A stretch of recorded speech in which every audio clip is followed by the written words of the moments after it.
How do we get from a top-secret memo about oil in 1950 to a full-blown military strike in the near future? It sounds pretty wild, right?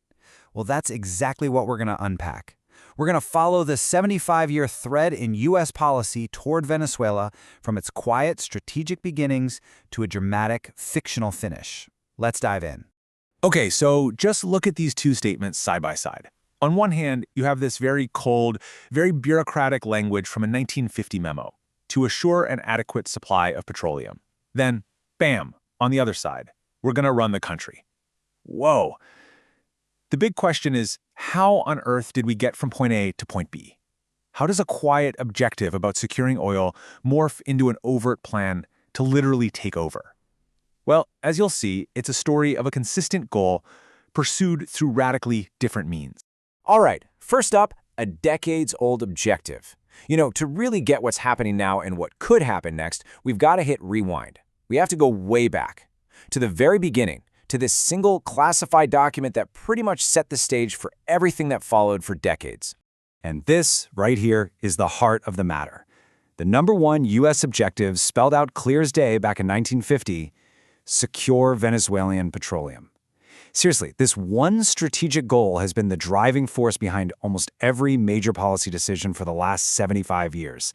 It's like the steady drumbeat under all the chaos and political change. But hold on, it wasn't just about the oil, even though that was the big one. That same 1950 memo laid out a much bigger picture. The U.S. also wanted to lock down iron ore supplies, push for a free market economy, encourage democracy, and of course, defend those vital shipping lanes in the Caribbean. So this wasn't just a grab for resources, it was a full-on geopolitical playbook from the very start. Okay, Section 2, the sanction strategy. Now let's hit the fast-forward button and jump to the modern day. And what's wild is that the objectives are still remarkably similar, but the tactics, they've changed dramatically. The main tool isn't quite diplomacy anymore. Now, it's all about overt economic pressure. We're talking about sanctions. And this timeline right here, it shows the recent diplomatic deadlock perfectly. For a second there, in late 2023, it looked like we had a breakthrough with the Barbados Agreement. The deal was the U.S. eases up on oil sanctions and Venezuela promises a fair election. Sounded good, right? Well, that hope didn't last long. Venezuela went and banned the leading opposition candidate, the whole deal collapsed, and the U.S. let that key oil license expire. Back to square one. So this is where the big debate really kicks in. What are these sanctions actually doing? On one side, the official U.S. line is that they're a tool to push the regime towards democracy and human rights. But on the other side, critics argue that these same sanctions are having devastating effects, making the economic decline worse, increasing hunger, and actually speeding up the very migration crisis they were meant to help solve. Which brings us to our next section, a humanitarian crisis. And honestly, the scale of this is just staggering. It's easy to get lost in the policy debates and the geopolitical chess moves, but behind all of that is a very real, very immense human cost. All this turmoil has triggered one of the largest displacement crises on the entire planet. Just take a second and look at that number, 7.72 million people. That's not just a statistic. That's more than the entire population of a state like Arizona, all forced to leave their homes. It's almost hard to wrap your head around that massive scale. So where did all these people go? Well, the vast majority, more than 6.5 million, didn't go far. They're still in Latin America and the Caribbean. Countries like Colombia and Peru are really on the front lines, taking in millions of people. And that, as you can imagine, puts a massive strain on their own social services and economies. And for the people still inside Venezuela, the situation is dire. This quote really says it all. When over 80% of the population is in poverty, and more than half is in extreme poverty, they can't even afford basic food. That is the engine driving this migration.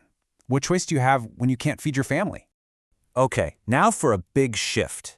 Section 4, Countdown to Conflict.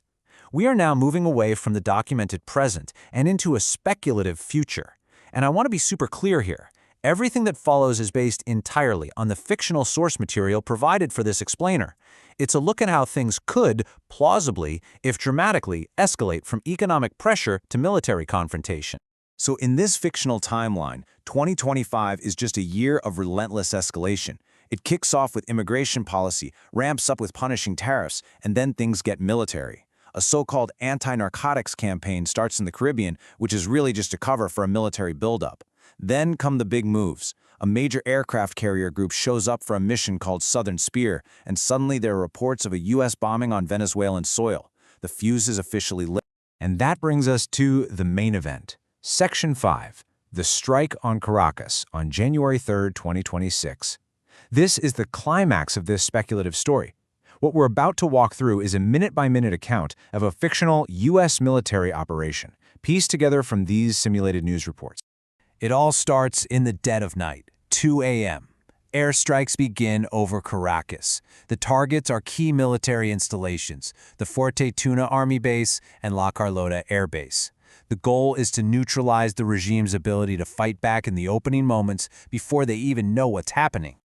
Just 2.5 hours later, the primary objective is achieved. According to these reports, U.S. Special Forces raid a compound where President Maduro and his wife are located. They're taken into custody, apparently without a major firefight, effectively decapitating the regime's leadership. The outcome is confirmed almost immediately.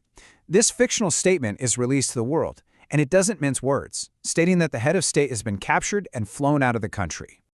And this brings us right back to that shocking statement from the beginning. It reveals an intention that goes way beyond a simple arrest. It suggests a period of direct U.S. administration to oversee a political transition. I mean, that is a truly stunning escalation from that original 1950s objective. So that brings us to our final section, a future uncertain. Because look, removing a leader is one thing. Deciding what comes next, that is a whole different and much messier ballgame. This fictional intervention creates an immediate and dangerous power vacuum, with multiple factions now scrambling for control. And the central conflict is crystal clear. On one side, you've got the democratic opposition, represented by Mundo Gonzalez and María Corina Machado. But on the other, you have the powerful regime loyalist Diosdado Cabello, the longtime number 2 of the movement, who still has deep control over the party. It's a recipe for conflict. The international fallout is swift and predictable. Maduro's key allies, China, Russia, and Cuba, issue harsh condemnations. Even the United Nations expresses deep concern over the violation of international law, which isolates the U.S. on the world stage. And beyond the politics and military fallout, there are huge economic stakes. Financial analysts already have a term for this scenario, the Venezuela trades. This refers to betting on the massive market shifts that would follow regime change, everything from the future of oil prices to the restructuring of the country's national debt. It's a high-stakes game. And that brings our entire journey full circle, from a secret memo focused on securing resources to a public military intervention aimed at total regime change. It leaves us with a final, critical question. After 75 years of pursuit, what is the ultimate price, in humanitarian, economic, and geopolitical terms, of achieving this long-standing objective?